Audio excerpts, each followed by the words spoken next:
को सन्देश। आदरणीय मित्र, प्रेमको सन्देश कार्यक्रममा म पास्टर गणेश पोगटी यहाँहरूलाई हार्दिक स्वागत गर्दछु। आउनुहोस् प्रार्थना गरेर आजको कार्यक्रमलाई सुरु गरौँ। परमेश्वर पिता, हामी तपाईलाई धन्यवाद चढाउँदछौँ।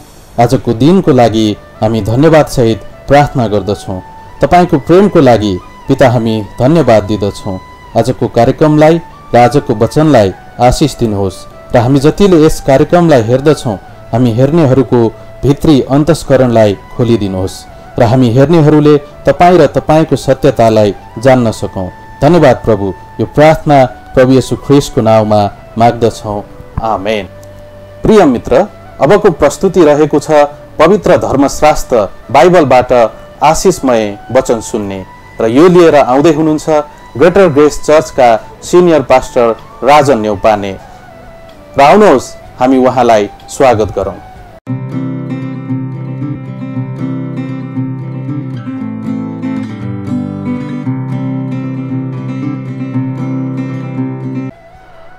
कार्यक्रम प्रेमको सन्देश हेरिरहनु भएको आदरणीय दर्शक मित्रहरू, कार्यक्रममा हार्दिक स्वागत गर्दै ख्रिस्टीय अभिवादन, जय मसीह। आदरणीय मित्र, आजको बाइबल सन्देशमा हामी हेर्नेछौँ, येशूले भन्नुभयो, हेर म चाँडै आउँदैछु।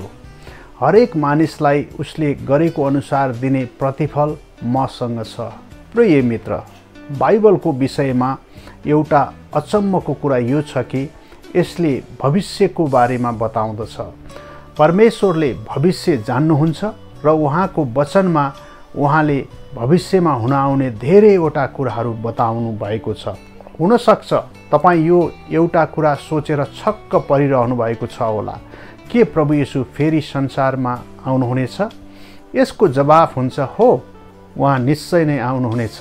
बाइबलले पृथ्वीमा प्रभु येशू ख्रीष्टको दुईवटा आगमनको बारेमा चर्चा गर्छ।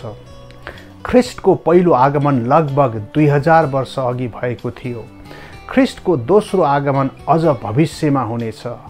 बाइबलले भन्छ, ख्रीष्ट धेरै जनाका पाप बोक्नलाई एकैपल्ट बलि हुनुभयो। उहाँ फेरि दोस्रो पल्ट देखा पर्नुहुनेछ र अब पाप बोक्नको निम्ति होइन, तर उत्सुकतापूर्वक उहाँको प्रतीक्षा गर्नेहरूको उद्धारको निम्ति।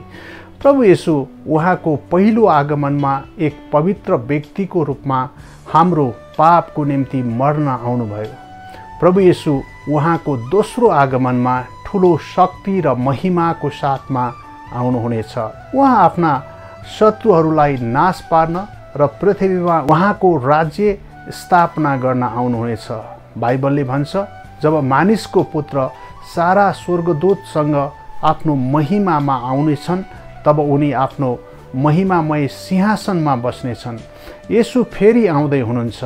येशूले भन्नुभयो उहाँ फेरि आउनुहुनेछ। प्रभु येशूले उहाँ क्रुसमा टाँगिनुभन्दा अघि आफ्ना चेलाहरूसँग बोल्दै भन्नुभयो, उहाँ चाँडै तिनीहरूलाई छोडेर जान लाग्नु भएको छ, तर उहाँले तिनीहरूलाई आफ्नो साथमा लैजानको निम्ति फेरि चाँडै आउनुहुने प्रतिज्ञा पनि गर्नुभयो। येशूले भन्नुभयो, मेरो पिताको घरमा धेरै बस्ने ठाउँहरू छन्, त्यसो नभए के म तिमीहरूलाई भन्ने थिएँ र कि म तिमीहरूको निम्ति ठाउँ तयार पार्न गइरहेको छु। अनि गएर मैले तिमीहरूको निम्ति ठाउँ तयार पारेपछि म फेरि आउनेछु र तिमीहरूलाई म कहाँ लैजानेछु र म जहाँ छु तिमीहरू पनि त्यहाँ हुनेछौ। हामी जान्दछौँ कि प्रभु येशू फेरि आउँदै हुनुहुन्छ, किनकि उहाँले त्यसो भन्नुभएको छ। येशूले भन्नुभयो, म फेरि आउनेछु। उहाँ कसरी आउनुहुनेछ? प्रभु येशू उहाँको पुनरुत्थानपछि 40 दिनसम्म पृथ्वीमा देखा पर्नुभयो। उहाँलाई 500 भन्दा बढ्ता मानिसहरूले देखे। त्यसपछि एक दिन उहाँले आफ्नो चेलाहरूलाई भन्नुभयो कि उहाँ स्वर्गमा फर्केर जान लाग्नु भएको छ। तिनीहरूले हेर्दा हेर्दै तिनीहरूको सामनेबाट येशू स्वर्गतिर उचालिनुभयो र बादलमा उहाँ तिनीहरूको दृष्टिबाट लोप हुनुभयो। तिनीहरू आकाशतिर हेर्दै उभिरहेका बेला सेतो वस्त्र लगाएका 2 जना स्वर्गदूत तिनीहरूको नजिक खडा भए र भने, गालिलका मानिसो, तिमीहरू किन आकाशतिर हेर्दै उभिरहेका छौ? यही येशू जो तिमीहरूको माझबाट स्वर्गमा लगिनुभयो, अहिले जसरी तिमीहरूले उहाँलाई स्वर्गमा जानुभएको देख्यौ त्यसरी नै उहाँ फेरि आउनुहुनेछ। यो पदले भन्छ कि येशू जस्तो तरिकाले स्वर्ग जानुभएको त्यसरी नै उहाँ फेरि आउनुहुनेछ। यसको अर्थ हो प्रभु येशू पृथ्वीमा व्यक्तिगत रूपमा र सबैले देख्ने गरी आउनुहुनेछ। जसरी विश्वासीहरूले येशूलाई स्वर्गमा फर्केर जानुभएको देखे त्यसरी नै पृथ्वीमा जीवित रहने विश्वासीहरूले उहाँ फेरि आउनुहुँदा उहाँलाई प्रत्यक्ष देख्नेछन्। येशू आउनुहुँदा के हुनेछ? एक दिन यो संसारको अचानक अन्त्य हुनेछ र हरेक व्यक्ति न्यायका निम्ति परमेश्वरको अघि खडा हुनेछन् भनी धेरैजना मानिसहरू सोच्छन्। तर यस्तो हुने छैन। जसरी ख्रिस्टको पहिलो आगमनसँग धेरैवटा घटनाहरू जोडिएका थिए त्यसरी नै उहाँको दोस्रो आगमन हुँदा पनि धेरैवटा घटनाहरू हुनेछन्। ख्रिस्टको दोस्रो आगमन दुई भागमा हुनेछ। पहिलो भागलाई र्याप्चर उठाइ लगिने भनिन्छ। यस बेला ख्रिस्ट उहाँका विश्वासीहरूलाई लिनको निम्ति आउनुहुनेछ र दोस्रो भागलाई प्रकटीकरण भनिन्छ। यो त्यो समय हो जुन बेला ख्रिस्ट यस पृथ्वीमा उहाँको राज्य स्थापना गर्न उहाँका विश्वासीहरूको साथमा आउनुहुनेछ। र्याप्चर शब्दको अर्थ खोसेर लैजानु वा बाहिर लैजानु हो। ख्रिस्ट फेरि आउनुहुँदा ठिक यस्तै हुनेछ। संसारमा महासङ्कट सुरु हुनुभन्दा ठिक अघि उहाँले आफ्नो विश्वासीहरूलाई पृथ्वीबाट लैजानुहुनेछ। र्याप्चर एउटा गोप्य घटना हुनेछ। बाइबलले भन्छ कि ख्रिस्ट रातमा चोर आए झैँ आउनुहुनेछ। चोर नचिताएको बेलामा आउँछ। त्यो गुप्त रूपले र चाल मारेर अनि बहुमूल्य कुरा चोर्न आउँछ। ख्रिस्ट पनि उहाँका बहुमूल्य व्यक्तिहरू अर्थात् उहाँका विश्वासीहरूका निम्ति गुप्त रूपले थाहै नदिई आउनुहुनेछ। अचानक जीवित र मृतक सबै विश्वासीहरू उहाँलाई आकाशमा भेट्न उठाइनेछन्। येशू उहाँका विश्वासीहरूको निम्ति आउँदै हुनुहुन्छ। येशू उहाँका विश्वासीहरूको निम्ति आउनुहुँदा तीनवटा आश्चर्य कर्म हुनेछन्। पहिलो, सबै मृतक विश्वासीहरू तुरुन्तै बौरी उठ्नेछन्। प्रभु येशूको आगमनमा पहिलो घटना यो हुनेछ कि ख्रिस्टमा मरेकाहरू अर्थात् उहाँ आउनुभन्दा अघि मरेर गएका विश्वासीहरू बौरी उठ्नेछन्। प्रारम्भिक ख्रिस्टियनहरूले मरेर गइसकेका विश्वासीहरूको विषयमा धेरै चिन्ता गर्थे। एक दिन प्रभु उहाँका विश्वासीहरूलाई उहाँको साथमा लैजानको निम्ति आउनुहुनेछ भन्ने कुरा तिनीहरूले जान्दथे। तर त्यो भन्दा अघिबाटै मरिसकेका विश्वासीहरू के हुनेछन्? के तिनीहरू यस बेला छोडिनेछन्? कदापि होइन। प्रभुको दोस्रो आगमनमा पहिलो घटना मृतक विश्वासीहरूको पुनरुत्थान हुनेछ। पावल प्रेरितले भनेका छन्, किनकि प्रभु आफै चित्कारसित प्रधान स्वर्गदूतको आवाज र परमेश्वरको तुरहीको साथमा स्वर्गबाट ओर्लनु हुनेछ र ख्रिस्टमा मरेकाहरू चाहिँ पहिले बौरी उठ्नेछन्। तब हामी बाँचिरहेका र छोडिरहेका प्रभुलाई आकाशमा भेट्न तिनीहरूको साथसाथै बादलमा उठाइ लगिनेछौँ र यसरी हामी सधैँ प्रभुसँग रहनेछौँ। दोस्रो कुरा, जीवित विश्वासीहरू तुरुन्तै परिवर्तित हुनेछन्। बाइबलले भन्छ कि मासु र रगत स्वर्गको राज्यको हकदार हुन सक्दैन। स्वर्ग जानको निम्ति हामीसँग भिन्नै किसिमको शरीर हुनुपर्छ र परमेश्वरले हामीलाई त्यो शरीर दिनुहुनेछ।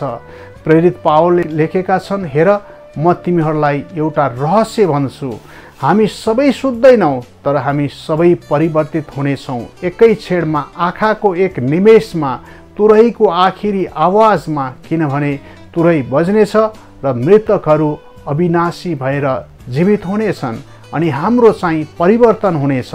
यी पदहरूबाट हामी जान्दछौँ कि विश्वासीहरूको एउटा यस्तो पुस्ता हुनेछ जो कहिले मर्ने छैन, बरु तिनीहरू तुरुन्तै परिवर्तित हुनेछन्। यो एउटा अचम्म लाग्दो सत्यता हो, तर परमेश्वरको वचनले हामीलाई स्पष्टसित यो कुरा बताउँछ, ख्रिस्ट आउनुहुँदा जीवित रहेका विश्वासीहरूले मृत्यु कहिले देख्ने छैनन्। तिनीहरूका शरीर तुरुन्तै परिवर्तन हुनेछ र ख्रिस्टको पुनरुत्थानको महिमित शरीर जस्तो हुनेछ। तेस्रो कुरा, हामी तुरुन्तै स्वर्गमा लगिनेछौँ। जब ख्रिस्ट हामी सबैको निम्ति आउनुहुन्छ तब सबै विश्वासीहरू तुरुन्तै यस्तो सुन्दर स्थानमा लगिनेछन् जसको हामी कल्पना पनि गर्न सक्दैनौँ। प्रभु येशू आफैले हामीलाई स्वर्गमा लैजानुहुनेछ। यी सबै यति चाँडो हुनेछन् कि के हुँदैछ भनी संसारले बुझ्न पनि सक्दैन। दुईजना व्यक्ति सँगसँगै खेतमा काम गरिरहेका हुनेछन्।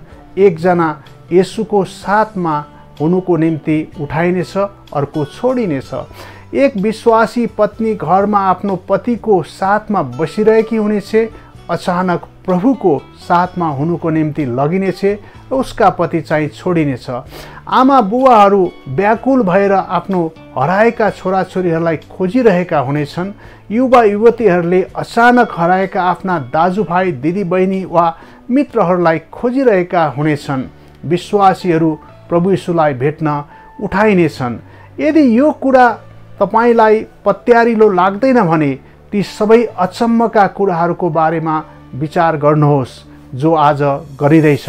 मानिसलाई चन्द्रमामा पुर्याएको कुरा सम्झनुहोस्। आज उपग्रहको माध्यमद्वारा तुरुन्तै सारा संसार रङ्गीन तस्बिरहरू पठाइने कुराहरू विचार गर्नुहोस्। टेलिफोनका इन्जिनियरहरूले बालुवाबाट आधा इन्चको सिलिकन तार बनाएको कुरा विचार गर्नुहोस्, जसद्वारा तिनीहरूले एकै साथमा 13,500 सन्देशहरू पठाउन सक्नेछन्। सोच्नुहोस् त, सीमित क्षमता भएको मानिसले यदि यस्ता अचम्मका कार्यहरू गर्न सक्छन् भने निश्चय परमेश्वरले जे भन्नुहुन्छ त्यो गर्न सक्नुहुन्छ भन्ने विश्वास नगर्नेहरूलाई के हुनेछ? विश्वासीहरू ख्रिस्टसित स्वर्गमा हुँदा विश्वास नगर्ने मानिसहरू यस पृथ्वीमा ठुलो सङ्कष्टको समयबाट भएर जानेछन्। जस्तो सङ्कष्ट संसारले अघि कहिले देखेको छैन।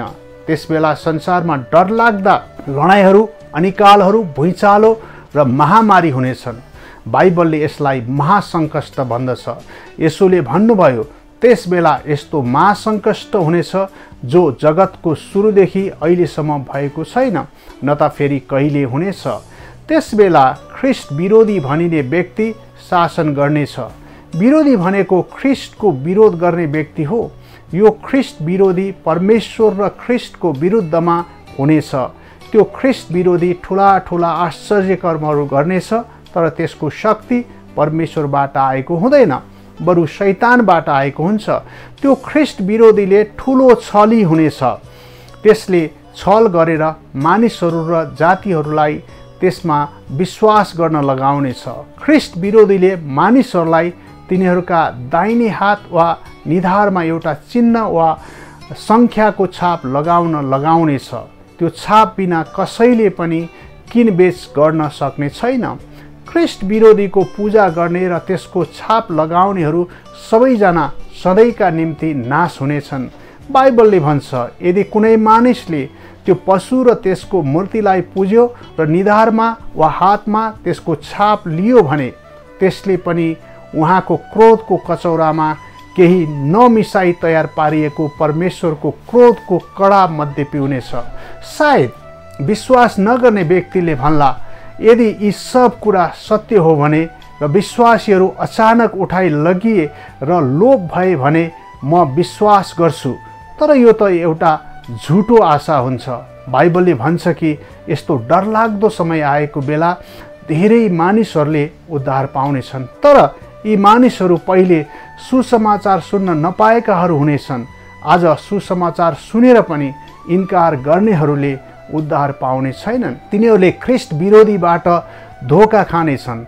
बाइबलले भन्छ, नाश हुनेहरूलाई छलमा पार्ने समस्त दुष्टता सहितको त्यो आउनेछ, किनकि तिनीहरूले सत्यलाई प्रेम गर्न र त्यसरी बाँच्न इन्कार गरे।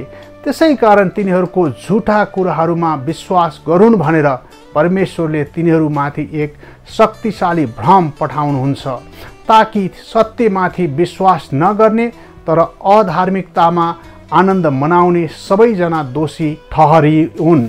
विश्वासीहरूको न्याय हुनेछ। प्रभु येशूको साथमा उठाइ लगिने विश्वासीहरू उहाँको साथमा स्वर्गमा जानेछन्। त्यहाँ प्रत्येक विश्वासीको न्याय हुनेछ। त्यो न्याय विश्वासीले उद्धार पाएको छ कि छैन भनी हेर्नलाई हुने छैन। प्रत्येक विश्वासीसँग अनन्त जीवन छ र उसले त्यो कहिले पनि गुमाउँदैन। प्रत्येक विश्वासी स्वर्ग जानेछ, तर प्रत्येक विश्वासीले उद्धार पाएपछि असल वा खराब कस्ता कस्ता काम गरेको छ त्यसको न्याय गरिनेछ।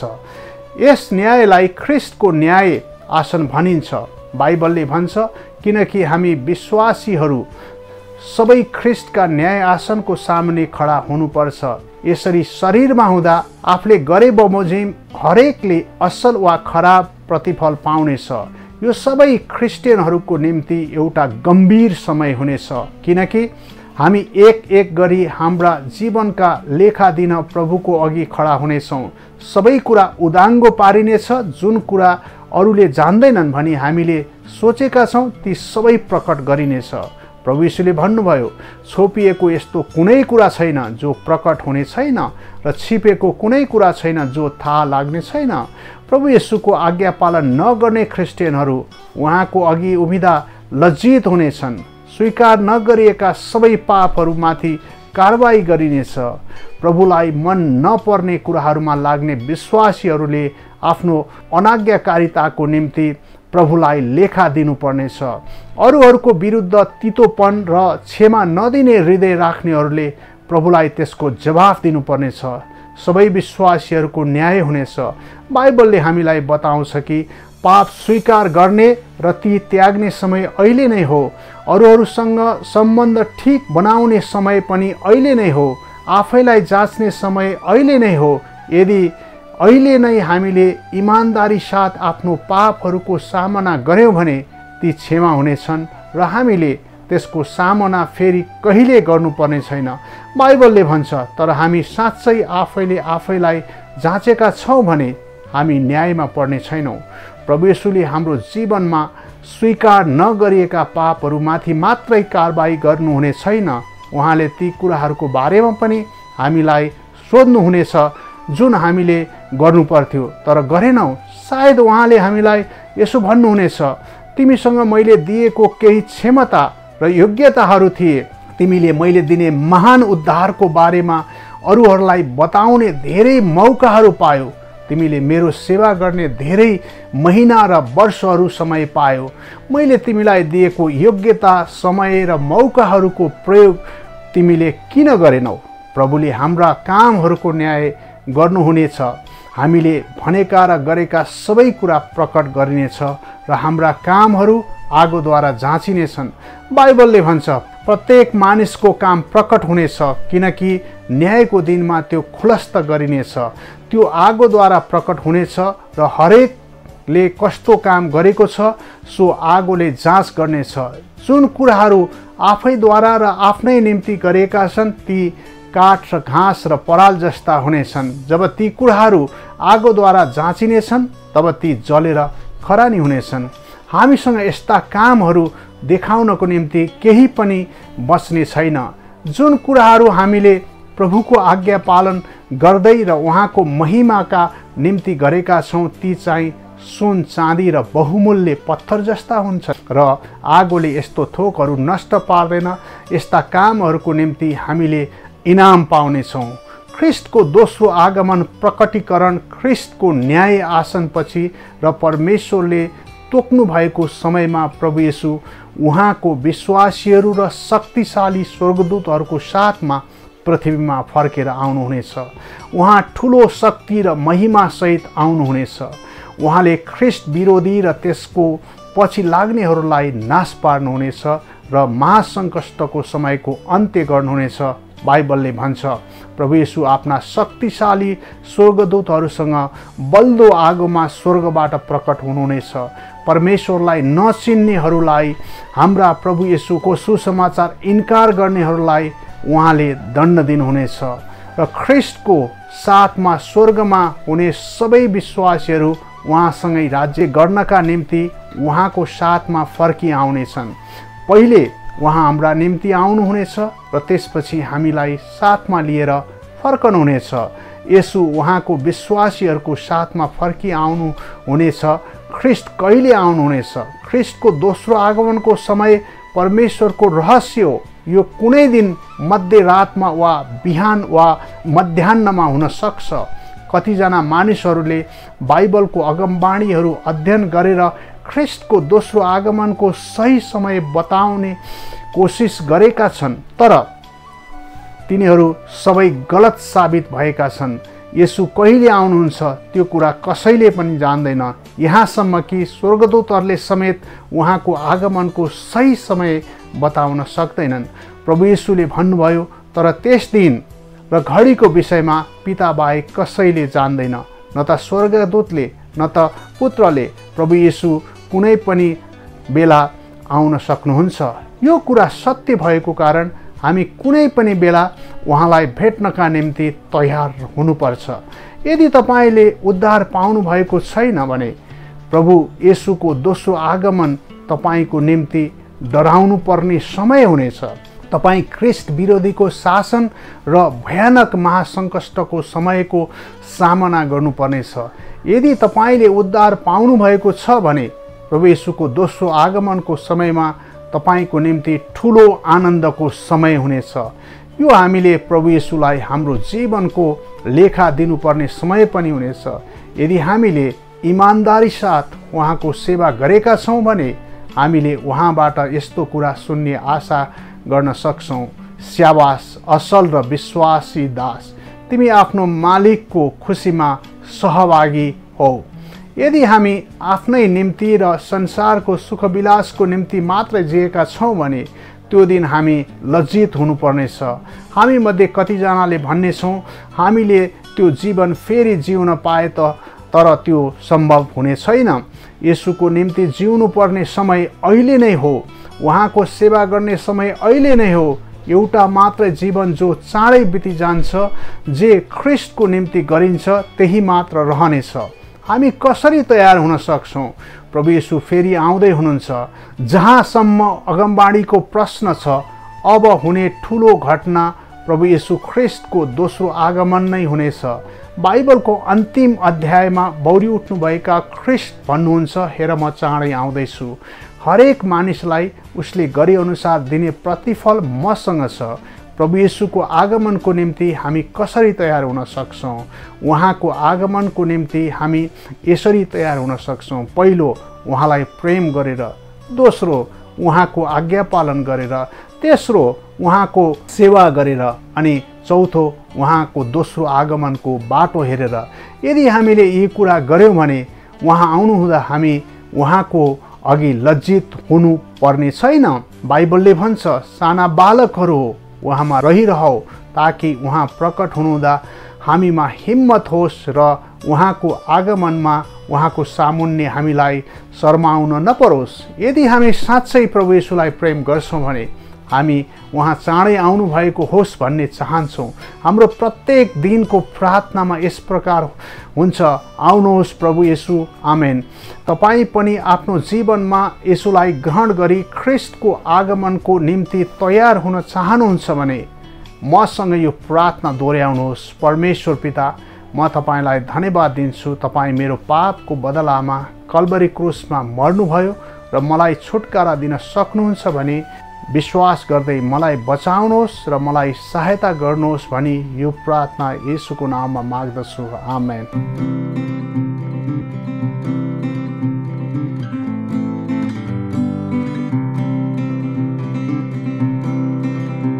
यो सुन्दर बाइबलीय सन्देश तपाईलाई कस्तो लाग्यो?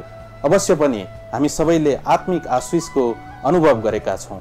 यो कार्यक्रम प्रेमको सन्देश टिभी टुडेबाट प्रत्येक आइतबार बिहान 7:30 बजे हेर्न सक्नुहुन्छ।